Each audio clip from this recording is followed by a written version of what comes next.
Not because conventional medicine is not successful at killing those cancer stem cells that we just have to give up and accept that cancer will always come back. Maybe we just need to look somewhere else. What about natural compounds?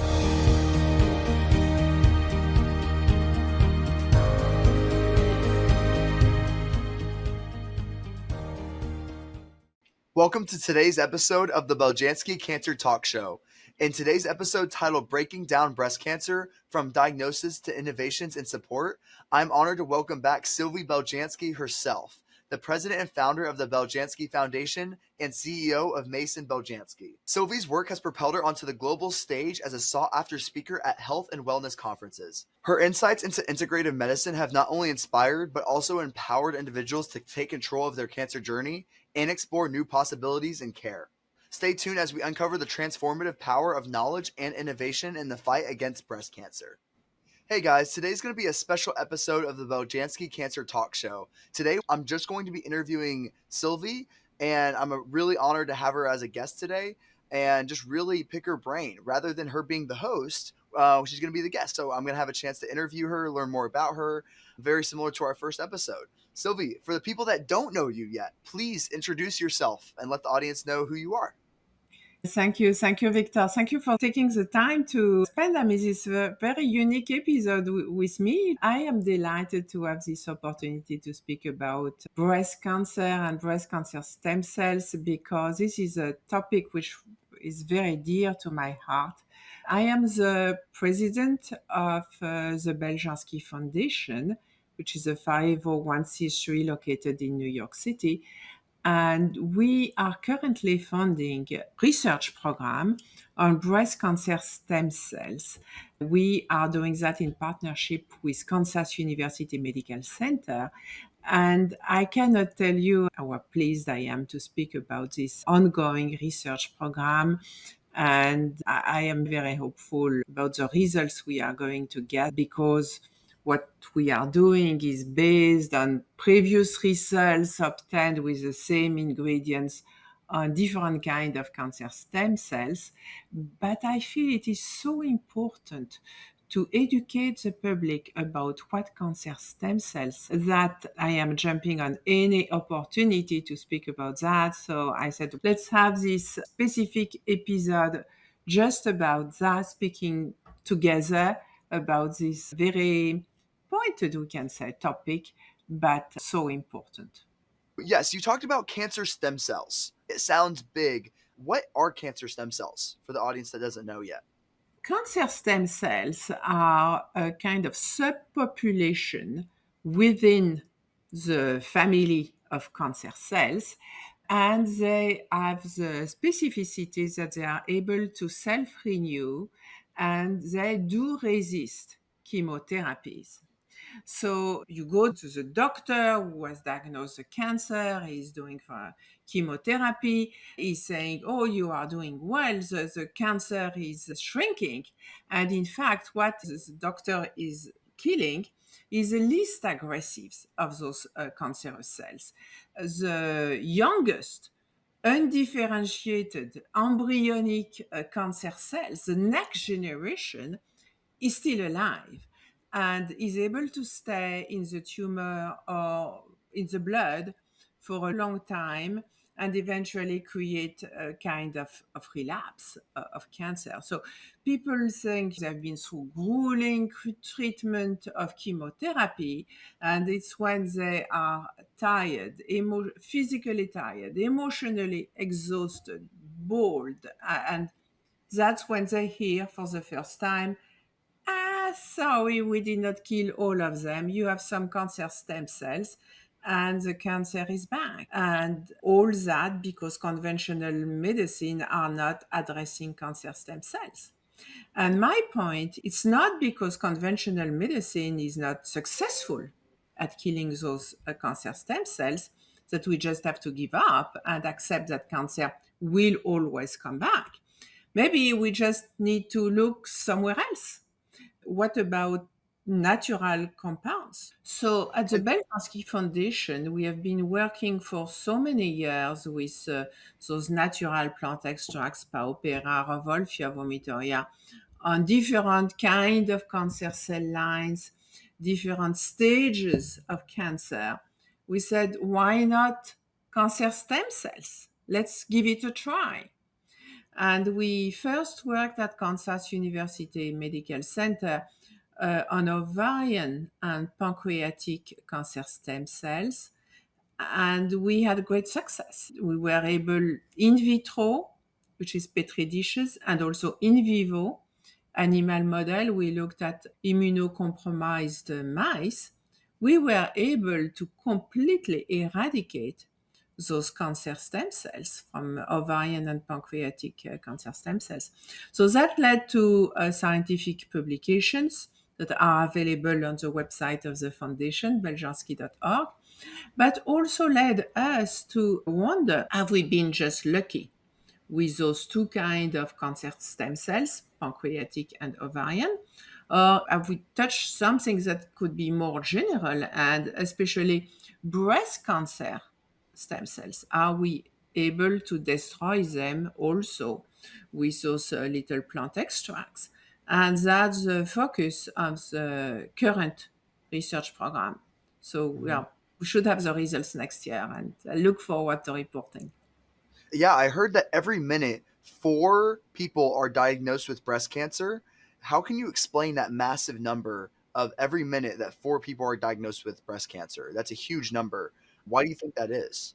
Indeed, there is 4 people in the world, mostly women, but also an increasing number of men who are afflicted with breast cancer. And it is a growing number. Actually, according to cancer.org, the breast cancer incidence rates have been increasing by 0.6% annually in recent years, and even 1% per year for women under 50. So obviously there is something else than just genetic mutations. We have heard, because of social media, because of famous actresses, about the cancer mutation having the BRCA1 or BRCA2 genetic mutations. If it was all genetics, the number of cancer would be pretty stable, just would be passed from one generation to another. But what we see is an increase. So obviously there is something else going on. And it is very clear when you look at the changes of the environment over the past century. The number of chemicals we are living with is completely different and has increased. And there is a specific class of chemicals called hormone disruptors, which take a big place now in our environment. And that's available in plastic containers, for example. You find bisphenol, it's not named under the name of BPA, but you have also non-stick pans. You see those publicity and the ads for non-stick pans. Very often they do contain some chemicals which are linked to hormone disruption. You have also a lot of plastics that do contain phthalates. Phthalates used to make plastic more pliable. And so it's a lot of things in plastics, chances that it contains phthalates. In soaps, who would think that soaps would induce hormone disruption? I remember a few decades ago, there was a lot of ads for soaps that do contain triclosan because it has antibacterial activity.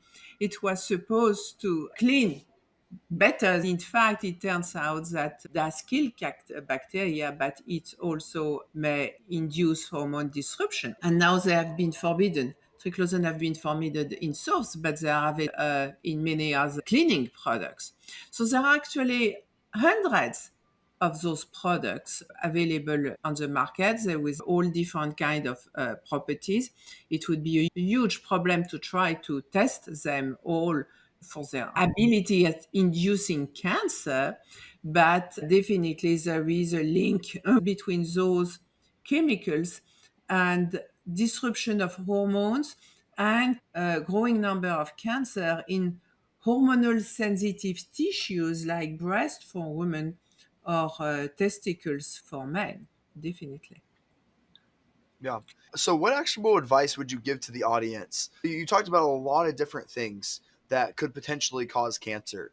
If you were to summarize that, let's say 5 things to stay away from, what would be on that list of 5 things to stay away? You talked about the plastics. Do you recommend not drinking bottled water? What type of advice would you give to these people to reduce the cancer? Of course, you want to stay away from the things I just mentioned, which like non-stick pans, like use inox, use steel, that's fine. Avoid plastic bottle water, put something on a filter on your shower to avoid showering with chemicals on a daily basis. That's just the tip of the iceberg. Actually, online, there are a lot of things that, those tips, which are common sense lifestyle. What is important to understand is that all those disruptors, sometimes we can avoid them, sometimes we can't. They do accumulate in our fatty tissues. The more fatty tissues you do accumulate, chances are you are accumulating also more hormone disruptors. If you lose weight, you are releasing all those hormone disruptors. So, what I would say, maybe more importantly and even more practically, is that if you are on a journey of wellness where you are trying to lose weight, do that gradually. If you are releasing suddenly at once in the bloodstream a lot of those chemicals, then you could really lead to cancer within a matter of months. Yes. And do look on a daily basis how to limit the amount, but almost more importantly, try to eliminate them very slowly so your body can process them. What we see also is increasing number of cancer in young people, and that I believe has to do with the fact that there is trends about new drugs to lose weight that are being used by young people, and it works on losing weight, but it could have an effect on releasing those bad chemicals too fast for the process to be properly processed by the body. On that note, who should be concerned with cancer stem cells? Like, everyone should be concerned about cancer, but who should be concerned about cancer stem cells? Everybody, because cancer stem cells are, again, a subpopulation of cancer cells. So you get cancer stem cells along with cancerous cells. That's what is linked to cancer relapse. So if it is a mountain, emotionally, physically, to go through cancer once, you don't want to have to do it again along the road. Your body is going to have more and more difficult time to cope with cancer and also with the toxicity associated with cancer treatments. So you want from day one of diagnosis, if it happens, you want to try to address cancer stem cells. And what the hospitals are going to offer you is not going to address cancer stem cells. So it is really important to look to therapies which are going to address this subclass of cancer cells that conventional treatment are going to ignore. Ever wondered about a supplement just for you? Introducing Womabel, made for the unique health needs of women, the natural choice for everyday wellness. Our formula, carefully picked, deeply researched, for real results. Packed with the power of Pau Pereira, exclusive green teas, and Rawolfia extract. Every capsule is a step towards better health. Hear from those who felt the difference. Visit our website, masonbeljanski.com.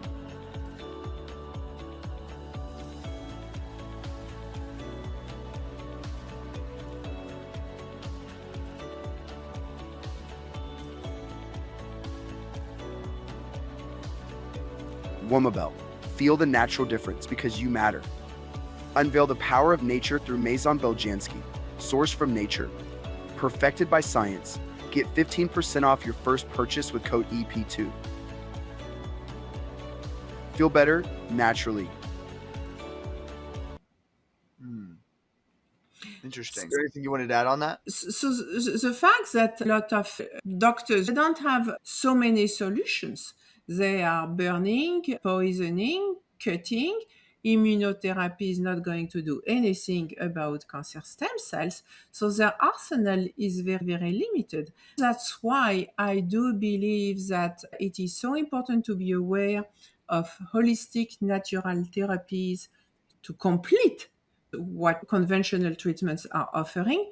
And it is so important to do the research and bring those publications to conventional doctors and other doctors. What do you have for cancer stem cells? And if you have nothing, why wouldn't should I take something to address those cancer stem cells? There are more and more on YouTube, more and more doctors now, conventional doctors, speaking about research on cancer stem cells. They have nothing, and they are investing a lot of money for finding a solution. And the solution, it's natural. They are not looking into that, but it's available and it's not toxic. So, those plant extracts that my father developed, Paupera and Ravolfia vomitoria, they are selective in their action, meaning they are able to recognize cancerous cells at every stage and wherever they are located. They recognize the difference at the level of the DNA between cancer cells and healthy cells. And they rush to those cancerous cells, wherever they are located, to destroy them. And they leave untouched healthy cells, meaning no toxicity, no side effects. And it works very well in synergy with a number of chemotherapies. So I'm saying to everybody, why not? Give it a try. Give it a try. What ingredients would you recommend for people with breast cancer stem cells? What particular ingredient would you recommend they take for breast cancer stem cells? So the study that is currently going on at South University Medical Center is conducted with a special blend of plant extracts made of Pao Pereira, of Ravolfia vomitoria, which is reserpine-free. It's very important to note and to remember that. Reserpine-free Ravolfia vomitoria, and a specific blend of green teas that my father also selected for their anti-cancer properties. And we have had also some previous research done on all of those plant extracts. And those research have led to confirm that at least Paupera and Ravolfia vomitoria, we already know that they are able to destroy breast cancer cells. We know that they are able to destroy pancreatic and ovarian cancer stem cells. This specific blend of green teas that my father perfected and is called Oncotea has shown the ability to address breast cancer cells. And we tested that on breast cancer cells and metastatic breast cancer cells. And it was doing even better. Looks like the more aggressive the cancer cells were, the more effective this Oncotea was. And we compared Oncotea with green tea Lipton, with Bigelow, with Kusmi, and definitely it was much more effective than the other green teas available on the market. All green teas have some kind of anti-cancer benefits, which is well documented. But it looks like not all green teas are created equal. So it's worth noting. Yeah, that's amazing. My biggest question is, can you take all these simultaneously? If you have cancer stem cells within you, can you take all these ingredients at the same time? Do you have to take them one at a time? How does that kind of work? No, there is actually a nice synergy, not only between those ingredients and chemotherapies. That's also has been documented. But also with those compounds themselves, they do have all of them an anti-cancer activity, but not with the exact same mechanism of action. Pao Pereira induces apoptosis of cancerous cells, which is the death of cancerous cells, and Revolfia vomitoria has an effect on the development of the next generation, let's say, of cancer cells. So it's complementary and it works very well together. That's amazing. I'm really interested on how does it distinguish? I know you went to a little bit, but I want to go a little bit deeper. How do these ingredients go through the body and distinguish between a cancer cell, or I guess in this case, a cancer stem cell, and a normal cell? And I know you said a little bit about the DNA, but how does it really go through the body and distinguish? Is it going and checking every cell's DNA? How does that kind of work? Indeed, what is really at the cornerstone of my father's work is the observation he made that there is a difference of structure at the level of the DNA between a healthy cell and a cancerous cell. In a healthy cell, you all know what the DNA looks like, supposed to look like. Is the two strands of the DNA are nicely interwoven and kept together with hydrogen bonds. And my father made the observation that whether you look at cancer in plants, in animals, in humans, always cancerous cells look different. The hydrogen bonds are broken, so the two strands of the DNA are not kept together, and you have those big open loops between the two strands which are going loose. Between those strands, there is a hormone for duplication, have access to duplication sites. So there is an increased rate of duplication of cancer DNA compared to healthy DNA. And because you have this increased rate of duplication, they duplicate much faster. Then you have those tumors that do happen with cancerous cells, do not happen with healthy cells. It looks like those little plant extracts are able to recognize those big loops and penetrate them.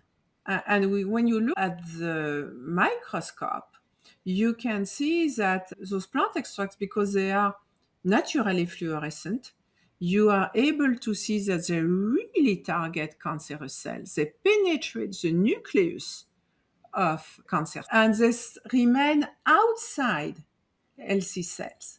They never penetrate healthy cells. So that means no toxicity, no effect on healthy cells. If you do not have any cancerous cell, you are going to eliminate the product in a matter of hours just by going to the bathroom. And you are going to flush away the extracts without any toxicity for the body. So that leads to no toxicity to healthy cells and the ability to address all kinds of cancer cells because they have that in common that their DNA is different. It's going loose. That's interesting. On that topic or any other topic that we mentioned so far, when it comes down to either the ingredients, breast cancer stem cells, is there anything you want to add to that? A question that I haven't asked yet. When it comes to cancer stem cells, I would like people to remember two things. That one, it's never too late to address them. The sooner the better with disease, always, but it's never too late. And so therefore, don't give up because cancer is coming back and you don't have always to address it with the same toxicity that what you had with the first treatment.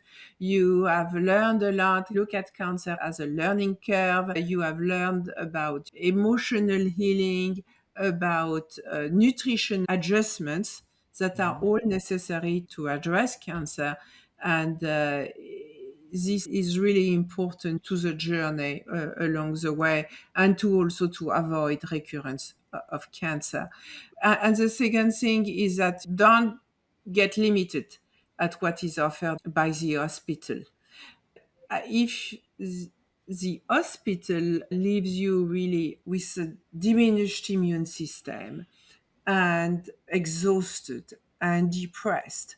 There are also natural solutions that you can look at. It's difficult to think of breast cancer without thinking also of chemotherapy, because this is really the standard of care for women undergo. However, it is important to know that chemotherapy will indeed destroy cancer cells, including breast cancer cells, will not address again breast cancer stem cells, and also will damage the immune system. And it's doing that because it is damaging the lining of the intestine, and it is thanks to the lining of the intestine that the body assimilates a number of nutrients which are carried by the blood to the bone marrow, and the bone marrow creates white blood cells and platelets, which are the core of our immune system. So, by damaging the lining of the colon, you are down the road preventing a full functioning immune system. And then there is a problem with giving more chemotherapy, with the immune system is not working properly. Doctors are offering additional treatments that can lead to additional toxicity, and the outcome of all that can be very difficult to bear. And there are, again, natural solutions that help support the immune system while undergoing chemotherapy. And by supporting your immune system, eating your white blood cells and platelets, you cells to store serotonin, which is the hormone of happiness. And if you have enough serotonin, you will avoid depression. You are going to avoid having a very bad look at the outcome, especially when you hear that cancer is coming back. And if you are not depressed, you can go through the emotional healing journey, which is so important to get better. Sylvie, that was a lot of information. I guarantee the audience is digesting it and going through all that. Do you have any other books or products or anything else that you would like to promote so the audience can get more information on everything you just said? I just published a free little ebook called Brilling the Challenge Against Cancer Stem Cells. I'll be happy to offer that to everybody who is listening. And if you want to take it to the next step and learn even more about what we are doing, of course, there is a website of the Beljanski Foundation, beljanski.org. And there is my book, Winning the War on Cancer, the Epic Journey Towards a Natural Cure. Every time you are purchasing a book, all the proceeds, not part of the proceeds, all the proceeds are going to the Beljanski Foundation to support cancer research with natural approach. Audience, I have listened to the book Winning the War on Cancer that Sylvie wrote. It is an awesome story. She has a really amazing story how she got there, like going through the Amazon and everything else. Sylvie's like part ninja and then also amazing everything. So she has a really cool story if you guys want to ever listen to it. So I highly recommend it. Yeah, so thank you, Sylvie, so much for coming on today. Thank you, audience, for listening. If you did get this far, this is the Beljanski Cancer Talk Show, and we'll catch you next time. Thanks. Thank you.